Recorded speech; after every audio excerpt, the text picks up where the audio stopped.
तो और बच्चा पार्टी कैसे हो आप लोग। तो आज इस वीडियो में हम लोग देखेंगे चैप्टर नंबर 1 रियल नंबर्स की जो आपके एग्जाम्पल्स हैं चैप्टर नंबर 1 के उन्हें, राइट। तो देखो हमारा जो पहला एग्जाम्पल है वो है आपका कि check whether there is any value of n for which 4 की power n ends with the digit 0, right. तो यहाँ पे एक चीज और दे रखी है, वो क्या कि n जो है आपका एक नेचुरल नंबर है, ठीक। तो एक बहुत सिंपल से वर्डों में अगर मैं इसे समझूं क्वेश्चन को, तो वो कह रहा है कि अगर n नेचुरल नंबर है तो कभी ऐसा हो सकता है क्या कि 4 की पावर n जो है वो जो यूनिट प्लेस है ये n डिजिट है उस पर 0 बनाएगी, राइट। चलो तो इसे एक बेसिक तरीके से करने की कोशिश करते हैं। लेट्स से जो मेरे पास इन्होंने नंबर दिया है इसे बहुत बेसिक तरीके से करने की कोशिश करते हैं क्वेश्चन को। तो जो इन्होंने मुझे नंबर दिया है वो 4 टू द पावर n, और n यहाँ पर इसने बोला है कि n है आपका एक नेचुरल नंबर, राइट। तो नेचुरल नंबर हमारे पास क्या होते हैं, 1 से स्टार्ट होने वाली काउंटिंग, 1 2 3 4 एंड सो।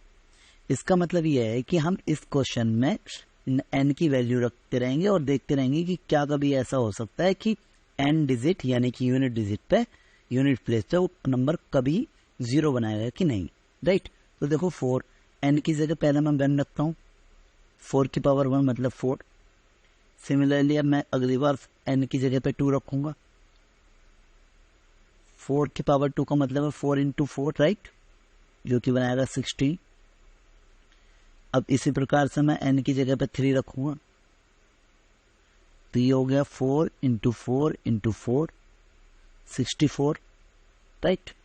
तो मुझे एक तरीका तो ये है कि आप एंडलेसली देखते चले जाओ कि कहीं ऐसा हो रहा है कि n की किसी वैल्यू के लिए 4 की पावर n यूनिट प्लेस पे, एंड वाले प्लेस पे 0 बना रहा है कि नहीं बना रहा है। एक तरीका तो ये है, ठीक। तो ये इस क्वेश्चन को करने का स्मार्ट वे नहीं है। इस क्वेश्चन को करने का एक आसान तरीका क्या हो सकता है, आओ उसे देखते। देखो अगर मैं कहूं कि किसी नंबर के आखिर में 0 कैसे आ सकता है, तो मैं अगर आपको एक नंबर दूं, लेट्स से 50, और मैं कहूं कि क्या इसकी यूनिट प्लेस पे या एंड प्लेस पे 0 आ रहा है, तो आप कहोगे सर नहीं, क्योंकि इजीली दिख रहा है कि यहाँ पे 5 है, ठीक। अब अगर मैं इसके अंदर 10 से मल्टीप्लाई कर दूं, जो रिजल्ट आया है वो आया 150, ठीक। अब अगर मैं आपसे कहूं कि 150 में यूनिट प्लेस पे 0 आ रहा है, आप कहोगे हाँ आ रहा है। यानी कि किसी नंबर में 10 से मल्टीप्लाई करने पर उस नंबर की यूनिट प्लेस पे 0 आ जाता है। तो यहाँ से तो यही बात पता चली कि किसी नंबर की यूनिट प्लेस, किसी नंबर में अगर आप 10 से मल्टीप्लाई करते हो तो उसकी यूनिट प्लेस पे 0 आ जाता है, राइट।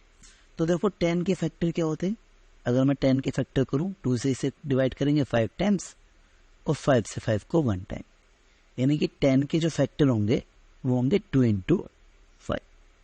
तो अब अगर मैं इस चीज को दूसरे तरीके से कहना चाहूं तो मैं ये भी कह सकता हूं कि अगर किसी नंबर में 2 और 5 प्राइम फैक्टर्स आ रहे हैं, किसी नंबर के फैक्टर्स में 2 और 5 प्राइम फैक्टर आ रहे हैं, तो वो नंबर यूनिट प्लेस पे 0 पे एंड करेगा। भाई 2 और 5 10 बनाएंगे और 10 0 बनाएगा, यही तो मतलब है, ठीक। चलो तो मैं सारी चीजों का निचोड़ एक बात सीखा कि जो भी मेरे पास नंबर दे रखा है उसके फैक्टर कीजिए। अगर उसके फैक्टर में 2 और 5 दोनों आ रहे हैं तो आप कहेंगे कि ये नंबर यूनिट प्लेस पे डिजिट यानी कि एंड डिजिट पे 0 बनाएगा, राइट। तो देखो कि जो मेरे पास नंबर है वो क्या है, 4 टू की पावर, ठीक। मैं इसकी फैक्टर कर लेता हूं, तो देखो 4 के ही फैक्टर कर सकता हूं मैं। 4 के फैक्टर क्या आएंगे, 2 इंटू 2, ठीक, पावर है तो लगा दो। अब देखो क्या इसमें 2 और 5 दोनों फैक्टर आ रहे हैं, भाई 10 बनाने के लिए 2 और 5 तो चाहिए। तो आप देखोगे कि 2 तो आ रहा है लेकिन 5 नहीं है इसके अंदर, राइट। इसका मतलब ये है कि इसके अंदर अगर 5 नहीं है तो ये 0 भी नहीं बनाएगा, ठीक। तो बस बेसिक सा तरीका इस क्वेश्चन को करने का यही है कि जो भी नंबर आपको दे रखा है आप उसके फैक्टर करके देखो। अगर 2 और 5 दोनों आ रहे हैं तो एंड प्लेस पे 0 बनाएगा, अदरवाइज नहीं बनाएगा। बस सब अपना आंसर लिख देंगे क्या कि the number 4 to the power n does not have prime factor 5,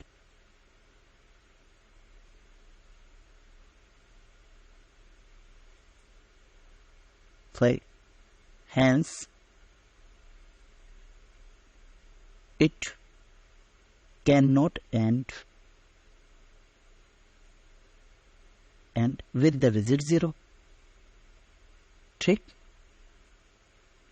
भाई यही चीज तो मैंने भी आपको बताई है कि अगर जो ये नंबर है मेरे पास 4 टू की पावर n, इसके फैक्टर्स में प्राइम फैक्टर 5 नहीं है, इसका मतलब है कि ये नंबर डिजिट 0 पे एंड नहीं करेगा। लैंग्वेज आपकी अपनी बनाने की, आप कुछ भी बना करके लिख दीजिए, इसके अंदर कोई फर्क नहीं पड़ता है।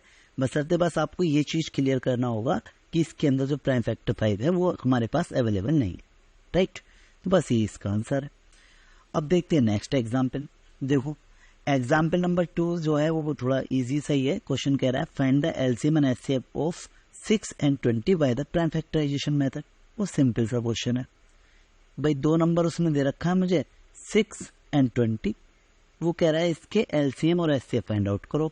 अगर मेरे पास जो नंबर होते हैं उनका एलसीएम एचसीएफ निकालने के लिए सबसे पहले उनके प्राइम फैक्टर्स करे जाते हैं, क्योंकि ये जो मेथड है वो प्राइम फैक्टराइजेशन मेथड के थ्रू ही बोल रहा है करने के लिए। तो देखो मैं 6 के अगर फैक्टर करता हूं तो पहले आप 2 से डिवाइड कर लेंगे, 3 टाइम्स जाएगा, और 3 से 3 1 टाइम। इसका मतलब है 6 के फैक्टर आए हैं वो आए हैं 2 into 3, राइट। अब जो नेक्स्ट नंबर है 20, उसके फैक्टर कर लीजिए। तो देखो पहले इसको 2 से डिवाइड करेंगे 10 टाइम, फिर 2 से डिवाइड करेंगे 5 टाइम, और फिर 5 से 1 टाइम, राइट। तो इसका मतलब है कि 20 के जो फैक्टर आए हैं वो आए हैं 2 into 2 into 5। और देखो कोई नंबर अगर मल्टीपल टाइम्स आता है तो आप उसे एक्सपोनेंट की फॉर्म में लिख लेते हैं। मतलब देखो 2 टाइम्स आ रहा है तो आप इसे लिख सकते हैं 2 की पावर 2, राइट, into 5। अब निकालते हैं हम इसका एचसीएफ। देखो एचसीएफ क्या होगा, एचसीएफ होता है आपका कि हमारे पास जो प्राइम फैक्टर्स अवेलेबल हैं उनके अंदर से कॉमन प्राइम फैक्टर। तो देखो यहाँ पे प्राइम फैक्टर क्या है 2, और इस वाले में क्या है 2, दोनों में कॉमन आ रहा है, ठीक, तो आप उसे ले लेंगे।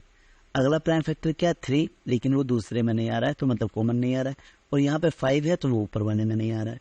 इसका मतलब है इन दोनों के बीच से आया कॉमन फैक्टर 2, ठीक। तो एचसीएफ होता है कॉमन फैक्टर और उसकी लीस्ट पावर, मिनिमम पावर। तो देखो कॉमन फैक्टर क्या है 2, यहाँ पे भी 2, इसकी यहाँ पे पावर कितनी है 2, और इस जगह पावर है 1। जहाँ पे कोई पावर नहीं होती वहां पे 1 होती है। इसका मतलब मुझे इसकी कम से कम पावर लेनी है, तो 2 की कम से कम पावर कितनी रहेगी 1, यानी कि 2 ही रहेगा, राइट। तो एचसीएफ आ गया 2। अब देखना है एलसीएम। एलसीएम क्या होता है कि हमारे पास जितने भी प्राइम नंबर्स हैं, प्राइम फैक्टर्स हैं, सभी को ले लीजिए, किसी को रिपीट भी नहीं करना है, राइट। 2 है 2 को ले लीजिए, अगला प्राइम फैक्टर है 3 को ले लीजिए। देखो 2 हम ऑलरेडी ले चुके हैं, इसको दोबारा नहीं लेना, इनटू नेक्स्ट प्राइम फैक्टर 5, ठीक। सारे प्राइम फैक्टर्स कोई भी रिपीट नहीं होना चाहिए और कोई छूटना भी नहीं चाहिए, और उसकी मैक्सिमम पावर इंडिविजुअल की। देखो 2 यहाँ पर है, इसकी पावर 1 है और यहाँ पर 2 की पावर 2 है, तो मुझे कौन सी पावर लेनी है, जो मैक्सिमम पावर है। एचसीएफ में मिनिमम पावर ले रही है और एलसीएम में ग्रेटेस्ट पावर, तो 2 की पावर लेनी पड़ेगी 2, राइट। तो 2 की पावर 2 कितना हो गया 4 into 3 into 5 हो गया 15, और 15 and 4 की जो मल्टीप्लाई आता है वो आता है 60। तो एलसीएम आ गया आपका 60, राइट। और यही हमसे ऐसा पूछा गया था क्वेश्चन के अंदर कि एलसीएम और एचसीएफ बताइए। देखो नेक्स्ट क्वेश्चन में बिल्कुल सेम ही है। वो कह रहा है find the HCF of 96 and 404 by the prime factorisation method. इसने कहा है कि एचसीएफ बताना है प्राइम फैक्टराइजेशन मेथड से, and hence find their LCM, और एलसीएम किसी दूसरे तरीके से बताना है। देखो ये क्वेश्चन थोड़ा अलग तरीके से, इसकी लैंग्वेज को समझने की जरूरत है। अगर देखो आपको डायरेक्ट बोलता है कि एलसीएम और एचसीएफ बताओ प्राइम फैक्टराइजेशन मेथड से, तो आप क्या करते कि 96 और 404 के फैक्टर करते और वहां से एलसीएम और एचसीएफ निकाल देते। लेकिन इसने एचसीएफ तो पूछा प्राइम फैक्टराइजेशन से, और उसके बाद में पूछा है कि आप एलसीएम निकाल के देंगे। देखो कैसे करेंगे, इसका सोल्यूशन कैसे होगा कि देखो एचसीएफ निकालना सबसे पहले प्राइम फैक्टराइजेशन से, तो 96 और 404 के फैक्टर ही कर लीजिए। तो 96 के जो फैक्टर आएंगे मेरे पास वो क्या आता है 2 से डिवाइड करेंगे, 2 4 जा 8, 1 रह गया 16 हो गया, 2 8 जा 16। फिर हम इसे 2 से डिवाइड करेंगे, 2 2 जा 4, 2 4 जा 8। फिर 2 से डिवाइड करोगे तो 12 टाइम्स आएगा। फिर हम इसे 2 से डिवाइड करेंगे तो 6 10, फिर 2 से डिवाइड करेंगे तो 3 10, और 3 देखो 96 के जो मेरे पास फैक्टर आए हैं वो आए हैं 2 into 2 into 2 into 2 into 2 2 5 times है एंड 3 राइट। जो मल्टीपल टाइम नंबर आए हैं उनको आप एक्सपोनेंट की फॉर्म में लिख सकते हैं, यानी कि 2 की पावर 5 इंटू 3, क्योंकि 2 5 टाइम्स। ठीक, अब अगला जो नेक्स्ट नंबर है हमारे पास 404, इसके फैक्टर कर लीजिए भाई। देखो 2 से इसको डिवाइड करेंगे, 2 2 जा 4, 0 2 2 जा 4, फिर 2 से डिवाइड कर लीजिए, 2 1 जा 2, 0 2 1 जा 2, और 101 जो है एक प्राइम नंबर है तो ये 101 से ही डिवाइड हो। इसका मतलब है देखो 404 के जो फैक्टर मेरे पास आए हैं वो आए हैं 2 इंटू 2 इंटू 101, यानी कि 2 की पावर 2, क्योंकि 2 2 टाइम्स आ रहा है, इंटू 101। ठीक, तो देखो इसने कहा है कि प्राइम फैक्टराइजेशन मेथड से एचसीएफ निकालिए, तो एचसीएफ निकाल देते हैं। एचसीएफ क्या होता है, जो भी प्राइम फैक्टर्स है उसकी minimum power common prime factor की। तो देखो यहाँ पे 2 आ रहा है प्राइम फैक्टर और यहाँ पे भी 2 आ रहा है, 2 तो हमारा एक कॉमन प्राइम फैक्टर है, लिख लीजिए। तो यहाँ पे 3 आ रहा है बट यहाँ पे 3 नहीं आ रहा है, 101 आ रहा है इधर, लेकिन इधर 101 नहीं आ रहा है। तो इन दोनों में से जो कॉमन प्राइम फैक्टर आया है वो 2 और उसकी मिनिमम पावर, तो देखो 2 की पावर 5 है और यहाँ पे 2 की पावर 2 है, तो हमें तो कम वाली लेनी है, 2 की पावर 2, 2 की पावर 2 कितना होता है 4। ठीक, एचसीएफ आ गया आपका 4। चलो देखो अगर वो डायरेक्ट ही कहता है कि एलसीएम बताइए आप प्राइम फैक्टराइजेशन मेथड से, तो आप क्या करते कि बहुत सिंपल सा तरीका ये है कि आप एलसीएम में निकाल देते हैं, यहाँ से जो भी इंडिविजुअल्स प्राइम नंबर्स फैक्टर्स आ रहे हैं उन्हें लिखते हैं और उनकी ग्रेटेस्ट पावर। लेकिन अब उसने कहा है फाइंड देयर एलसीएम, जब आप ये एचसीएफ फाइंड करेंगे उसके बाद में। तो हम इस क्वेश्चन को अब जो है प्राइम फैक्टराइजेशन मेथड से नहीं करेंगे, कि एक दूसरा तरीका लगाएंगे। वो दूसरा तरीका क्या है कि एक फॉर्मूला होता है हमारे पास, वो क्या है कि दो नंबर की प्रोडक्ट जो होती है ए इंटू ई इक्वल टू होती है एचसीएफ इंटू एलसीएम की। देखो 2 नंबर की प्रोडक्ट उन 2 नंबरों के एचसीएफ और एलसीएम की प्रोडक्ट की इक्वल होती है। शायद इस चैप्टर का एकमात्र ही आपका फॉर्मूला है, राइट। तो देखते हैं इस क्वेश्चन में मुझे करना क्या है कि हमें एक और भी वो जो 2 नंबर है जिनके मैंने एचसीएफ और एचसीएफ निकाला है, राइट। तो ए कितना है 96, बी कितना है यहाँ पे 404, राइट। एचसीएफ कितना आया इन दोनों नंबरों का मेरे पास 4 लिख लेंगे, और एलसीएम मुझे फाइंड आउट करना। तो देखो एलसीएम हो गया मेरे पास, क्योंकि 4 इसके साथ मल्टीप्लाई में है तो इधर जाएगा डिवाइड में, तो 96 इंटू 404 और 4 है आपके पास डिवाइड में।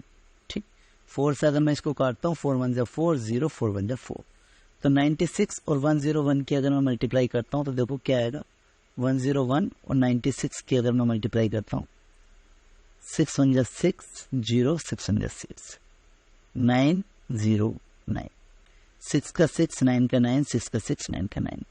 इसका मतलब है इन दोनों की मल्टीप्लाई है ये 9696, राइट। तो इसका एचसीएफ में सिर्फ A into B equal to HCF into LCM वाले फॉर्मूले से निकाला है। ठीक, अब देखो बस इसके अंदर जो ध्यान देने वाली बात है वो ये कि ये जो फॉर्मूला है मेरे पास वो सिर्फ 2 ही नंबर के लिए एप्लीकेबल है, 3 नंबर के लिए एप्लीकेबल नहीं है। अब देखते हैं हम इससे अगला क्वेश्चन, क्या आपका आंसर आ गया यहाँ पे एग्जाम्पल नंबर 4। ठीक, एग्जाम्पल नंबर 4 क्या है, find the HCF and LCM of 6, 72 and 120। अब इसमें 3 नंबर के प्राइम फैक्टर्स करके और हमें एचसीएफ और एलसीएम निकालना है। ठीक, तो देखो इसका सॉल्यूशन क्या होगा भाई, जैसे 2 नंबर का प्राइम फैक्टर्स करके एचसीएफ एलसीएम निकाला ऐसे 3 के निकाल देंगे। तो देखो नंबर मेरे पास क्या क्या है 6, 72 एंड 120, राइट। तो 6 के फैक्टर करेंगे तो क्या आएगा 2 इंटू 3, पहले 2 से कटेगा फिर 3 से कटेगा, 6 के फैक्टर तो ईजी है। तो देखो 6 के फैक्टर आए 2 इंटू। सिमिलरली 72 के अगर मैं फैक्टर करता हूँ तो आप कहोगे 2 से इसे काट लीजिए 36 10, फिर 2 से काट लीजिए 18 टाइम्स, फिर 2 से डिवाइड हो जाएगा 9 टाइम्स, और 9 3 से डिवाइड होता है 3 टाइम, और 3 3 से 1 टाइम। इसका मतलब 72 के जो मेरे पास फैक्टर आए हैं वो आए हैं 2 इंटू 2 इंटू 2 इंटू 3 इंटू 3। जो नंबर मेरे पास मल्टीपल टाइम आ रहे हैं उन्हें आप एक्सपोनेंट की फॉर्म में लिखिए। 2 3 बार आया है तो 2 की पावर 3 कर दीजिए, 3 2 टाइम्स आया तो 3 की पावर 2 कर। जो नेक्स्ट नंबर है मेरे पास वो है 120, इसके भी फैक्टर करने। देखो 2 से डिवाइड करोगे 60 टाइम्स जाएगा, फिर 2 से डिवाइड करोगे 30 टाइम, फिर 2 से 15 टाइम, फिर 15 3 से जाता है 5 टाइम और 5 से 1 टाइम, राइट। तो जो मेरे पास फैक्टर आए हैं 120 के वो आए हैं 2 इंटू 2 इंटू 2 इंटू 3 इंटू 5। अगर आप इसको एक्सपोनेंट की फॉर्म में लिखते हैं तो 2 3 टाइम्स आ रहा है, 2 की पावर 3 हो गया, 3 और 5 सिंगल है तो इसे ऐसे रहने, ठीक। अब मुझे इनके एचसीएफ और एलसीएम निकालने। तो देखो एचसीएफ कॉमन प्राइम फैक्टर, उसकी मिनिमम पावर। तो देखो इन तीनों में से कॉमन प्राइम फैक्टर देखना, यहाँ पे 2 है, यहाँ पे भी 2 है और यहाँ पे भी 2 है, 2 तो कॉमन प्राइम फैक्टर है, निकाल लीजिए। अगला देखिए नंबर 3 यहाँ पे भी है, 3 यहाँ पे भी है और 3 यहाँ पे भी, 3 भी फैक्टर आया था। इसके अलावा देखो 5 है यहाँ पे, लेकिन बाकी 2 जगह 5 नहीं है, ठीक। अब जो कॉमन प्राइम फैक्टर्स आए उनकी मिनिमम पावर, देखो 2 की पावर यहाँ पे 3 है, यहाँ पे भी 3 है और यहाँ पे 1 है, तो मुझे 1 लेनी होगी क्योंकि मुझे मिनिमम पावर लेनी है। सिमिलरली 3 की पावर यहाँ पे 1 है, यहाँ पे 2 है, यहाँ पे 1 है, तो मुझे 1 ही लेनी पड़ेगी क्योंकि मुझे मिनिमम लेनी है। तो एचसीएफ आया आपके पास 2 इंटू 3 मीन्स 6, ठीक।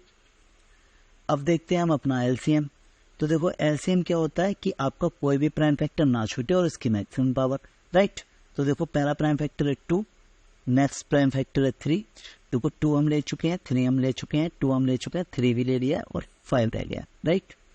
अब इनकी ग्रेटेस्ट पावर, तो देखो 2 की ग्रेटेस्ट पावर क्या है, 2 है यहाँ पे 2 की पावर 3 है, यहाँ पे 2 की पावर 3 है, तो 2 की पावर 3 लेनी होगी। सिमिलरली 3 है तो 3 की पावर 2 आ रही है ग्रेटेस्ट पावर, और 5 सिंगल ही है तो 5 ऐसे ही रहेगा। देखो 2 की पावर 3 का मतलब होता है 2 की 3 टाइम्स मल्टीप्लाई, मतलब 8, 2 इंटू 2 इंटू 2, 2 2 जा 4, 4 2 जा 8। 3 की 2 टाइम्स मल्टीप्लाई आता है 9, 3 3 जा 9 इंटू 5। तो जो आपका एलसीएम आया है वो आया मेरे पास, देखो 8 5 जा 40 और 40 into 9 362, that's your answer. LCM आ गया 362। बस इसमें हमसे एलसीएम और एचसीएफ पूछा था।